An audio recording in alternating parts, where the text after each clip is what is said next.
And I very, very seldom talk to anybody on an airplane, because to me, a flight of 2.5 or 3 hours is an opportunity to meditate and to get quiet, especially if there's loud people around me and a lot of noise and a lot of distractions and so on. To me, that's the ultimate opportunity. It's like having a leaf blower on board, you know? Because I'm still trying to work on those little guys that carry those things around. Thank you, God, for sending me this annoying little And so, but for some reason, I started talking to this gentleman, and as things began to progress, he, turns out, is going through a real nasty divorce.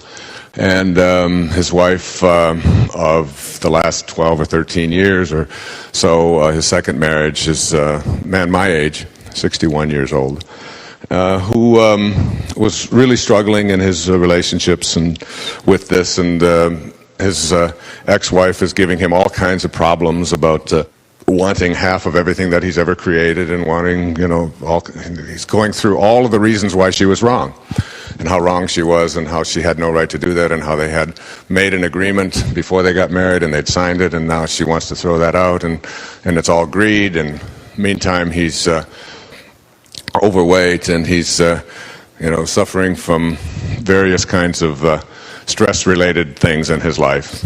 Candidate for an ulcer for sure, blood pressure going up, lots of headaches, illness. All of these things will come about from this kind of way of processing your life. So I asked him the question. I said, if I had 2 wands, and the first wand was one I said, look, you can have everything you want in your life, including being right. And you can keep all of that you've ever amassed in your life, and you can make her wrong, and you can shut her out by paying a lot of money to attorneys, and you can win. And you can have all of the stuff that you've accumulated. You get that with this wand. I said, yeah. He said, I like that. I said, but you can't have that wand if you take this wand, and this wand is one which I say to you that no matter what comes your way for the rest of your life, no matter what you encounter, you will have peace. You will be at peace. So no matter what she says or anybody does to you or whatever comes along, you're going to be at peace. Which would you take? And he said, well, obviously, I would take the one to be at peace. I said, well, from this moment on, you have that choice. You can make the decision to be at peace. And you can still hire whoever it is that you need to hire in order to take care of all of these transactions, but you can instruct them that I don't want any news other than that which will bring me to peace. If you have something to say to me that will not make me peaceful, you just deal with it. That's what I'm paying you for. That's your job. Your job is to keep me at peace. Don't tell me anything about she has no right to do. I don't want to hear any of that. Whatever you tell me, it has to bring me peace. Otherwise, just handle it yourself. I said, you can do that. And I said, in the end, even if she takes half of everything that you've ever accumulated in your life, the other half is more that you could spend in the next 25 lifetimes anyway. So your attachment to being right and not being at peace is the thing that is going to destroy you. And you might win, but on the day that you win, you'll probably drop dead. Or wish that you had, because you'll be so sick.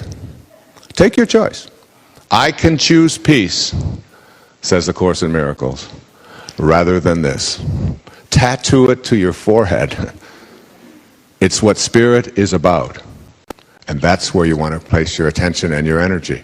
Not on what is wrong, but on what it is that you feel in your heart you can do to bring us all closer to God. And the grieving process that some of you refer to in your questions is not necessarily the self-actualized way that you handle tragedies in our lives. I remember a book by Ernest Hemingway called The Islands in the Stream. And this man finds out that his son has just been killed in the war overseas in Europe. And that night he's at a party and he's dancing. And someone said to him, how could you possibly be here when you found out what happened to your son this afternoon? And his answer in that novel was, sooner or later, I know I'm going to have to get over this or it will destroy me. I just picked sooner. And that sounds cruel to some of us who believe that we have to spend a long time suffering. But I remember when Nisargadatta said to a woman who complained to her about her cancer, she said, I suffer so.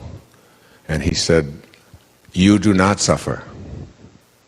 Only the person you imagine yourself to be suffers.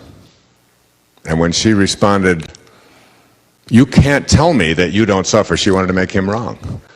And she started pointing out all the things that were wrong in India, and the war with Pakistan, and all of the pestilence, and all of the poverty, and all of the horrible things, and the starvation, and so on.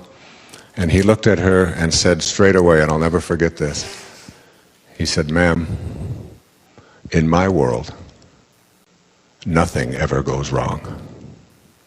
That's not something I'm asking you to just embrace enthusiastically. I know that you've been raised in a certain way, as I have, and I ache when I see children hurt, when I see people maimed. And I'm suggesting to you that there is another way to even begin to look at all of this from the perspective of yourself as an infinite soul. And the problem then no longer becomes something that you are living with in agony and pain and suffering and creating all of the diseases of your life, but it becomes a clarion call to bring the world closer to God. And like I said about my father, maybe he signed up to be a jerk, to be a thief, to be a drunk, in order to teach me how to forgive it. I'm not saying it's easy, but as Maslow said, those are the flaws of self-actualizing people.